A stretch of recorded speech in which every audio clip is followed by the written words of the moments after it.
दिव्यरत्न news, आवाज लोकांचा, बाजू सत्याची. डावलला हा विषयच नाही, डावलण्याचा काही विषय नव्हता. माझं बी फॉर्मला ऑलरेडी नाव होतं आणि आपले पालकमंत्री प्रताप सरनाईक असतील, सावंतसाहेब असतील, माझ्या उमेदवारीसाठी जिल्ह्यातील सर्व शिवसैनिक, धाराशिव तालुक्यातील सगळे आमचे पदाधिकारी असतील, ही सगळ्यांचा विजय आहे. आणि हा जो विजय आहे हा महायुतीचा विजय आहे. आणि मी केलेलं विकास काम, मी केलेली पक्षाची एकनिष्ठता व आपले महाराष्ट्राचे उपमुख्यमंत्री तथा आमचे पक्षप्रमुख एकनाथजी शिंदे साहेबांचे मनापासून आभार व प्रताप सरनाईक साहेब व सावंत साहेब यांच्या माध्यमातून मी पुढे जाणार आहे. आणि महायुतीमध्ये राणादादा यांच्या सहकार्याने महायुतीचा एक अधिकृत उमेदवार म्हणून आपल्या समोर आलेलो.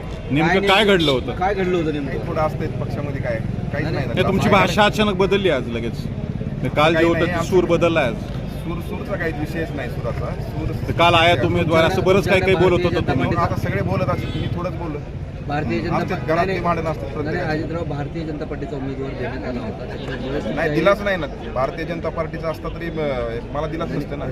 हे फॉर्म दिला गेला ना त्यांना. दिला असेल पण दिला ना, मला न्याय दिला ना, त्याच्यापेक्षा काय पुढे.